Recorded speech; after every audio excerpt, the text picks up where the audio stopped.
The F-35 was born of an exceptionally dumb kind of piece of Air Force PR spin. The mission of the airplane was to be half of what the Air Force called the high-low mix. It was supposed to be one super expensive, supposedly super capable fighter, the F-22, and then a cheaper fighter of which you were supposed to be able to buy a lot that would do everything else. That was Beyond the air-to-air, and that was the F-35. That whole high-low mix idea was an Air Force PR concoction to make up an excuse. This was actually from the 70s. Can you believe this? It shows you how long dumb ideas persist. It was in the 70s, the Air Force, the apple of its eye was the F-15, a two-engine, great big fighter for its day, close to 50,000 pounds, super big radar, all the bells and whistles that the Air Force could think of, which was exactly what they wanted, big, expensive airplane. Colonel Boyd and I and Colonel Riccioni had worked on it, had gotten disgusted with it because it had gotten too loaded up with junk. And so we went off and, as kind of bureaucratic guerrillas, and underground started the F-16. Which was, by comparison, what? Which was going to be less than half the size, half the cost, and much hotter. It was going to just wax the F-15 by virtue of being smaller and hotter and designed specifically for that mission and not designed to carry a bunch of junk, a bunch of complex electronic stuff that had no relevance to combat. You've called the F-35 a turkey. Absolutely. It is a turkey. It's inherently a terrible airplane because it's an airplane built for a dumb idea. As soon as you go to design a multi-mission airplane, you're sunk. As soon as you try to make the airplane do close support, air-to-air, deep interdiction bombing, and to carry a whole long laundry list of technologies as long as my arm, you're sunk. You'll never get a good airplane out of that. You'll get a kludge, that will fail, time and time again. And even worse, it's a three-service airplane, which means now you have three bureaucracies squabbling over the specifications.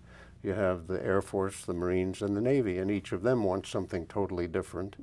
And then you have the pretense that somehow you can fold all this into one airframe and make it work for three different services. What's happened is you've compromised the airplane horribly for three different missions, and you've compromised it even worse for three different services. So just as an example, the Marines have this, mindless passion now, recently, for vertical takeoff airplanes, ever since they got the British Harrier. Well, that makes the airplane very fat because you have to have a lift fan in the center of the airplane to blow air vertically, to make it take off vertically or land vertically. So now you have a great big fat center section. Now you have too much drag. It turned out they put on tiny wings, which helps it to take off vertically, but means it can't maneuver in combat. You need wings to create lift to turn. No wing, no turn.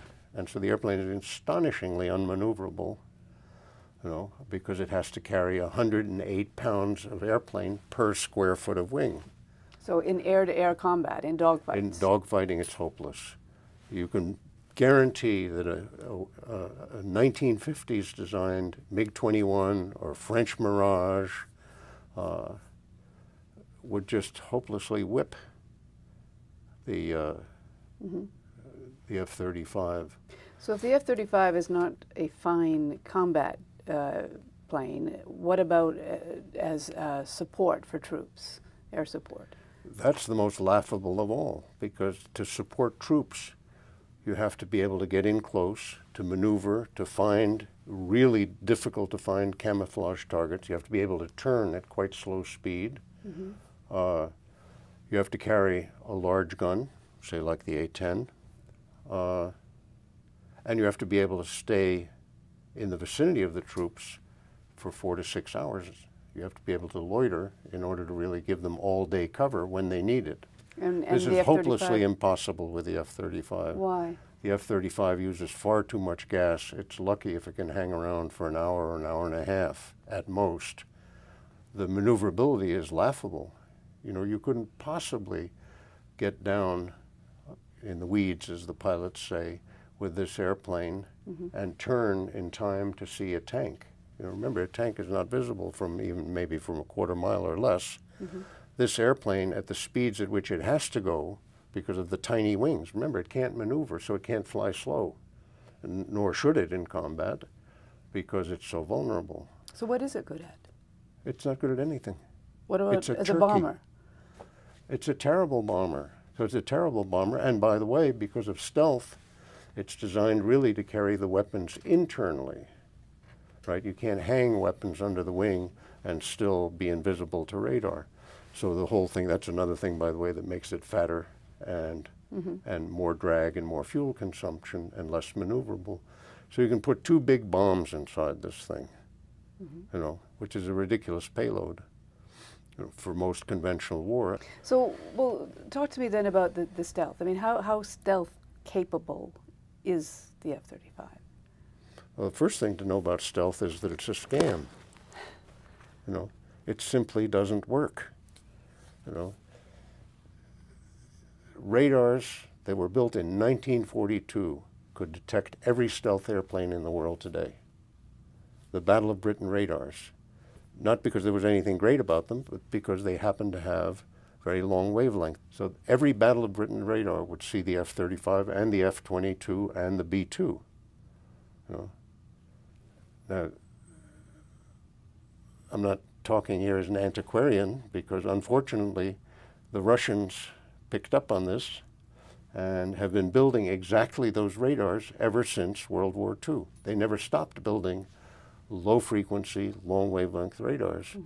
And they've modernized them to an extraordinary extent. They build some really amazing mobile versions of them now that are both hard to find when they're camouflaged and can be erected in 40 minutes and see every stealth airplane in the world. And they sell them to anybody who's got cash. So you're telling me it's a bad airplane, it can't do dogfights, it can't protect troops on the ground, it's a lousy bomber, and despite everything that the manufacturer's saying, it's not stealth. Correct. So what is You the are point exactly correct. So what is the point of this plane? The point is to spend money. That is the mission of the airplane, is for the U.S. Congress to send money to Lockheed. That's the real mission of the airplane. And I guarantee you, by the time all the failings of the F-35 have come to light, you know, if Canada is still buying it, they'll be paying $200 million plus. $200 million plus. Plus.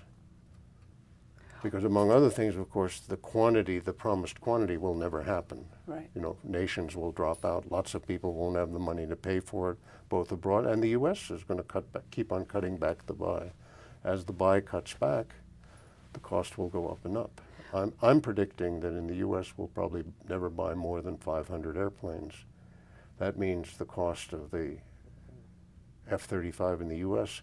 will shoot up beyond 300 million, maybe 350 million.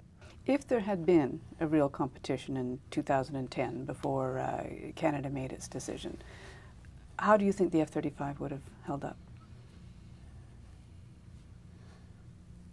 If it was a straight-up competition with reasonably well-defined mission goals and so on, I suspect one of the European fighters would have won. Not that they're very good, you know, just they're not as bad as the F-35, you know.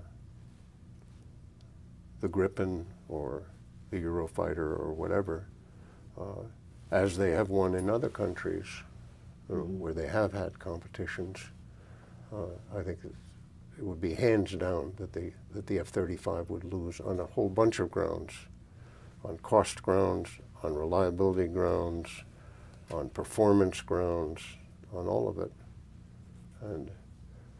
But the hooker would be that the people who are doing the evaluation, who are doing the competition, have to understand about stealth and the fact that it's a very shaky business, that it's a scam. One of the reasons that the Department of Defense has given for why it has sole sourced this was because it was the only fifth generation plane available. Well, first of all, fifth generation is another silly, you know, mindless cliche. It doesn't mean anything. Of course they use stealth as the excuse for sole source, you know, without evaluating at all the question of does stealth work? You know, what are people likely to do who are facing stealth airplanes? What did the Yugoslavs do? How did the Yugoslavs shoot down the F-117? They were well aware that they were being invaded by stealthy airplanes, and they figured out how to shoot it down. And that's what everybody's going to do who thinks they might be bombed by a stealthy airplane. So any real evaluation would have to start there. Mm-hmm. If you do that, you realize that the stealth is a very thin reed, and certainly not an excuse for a sole source.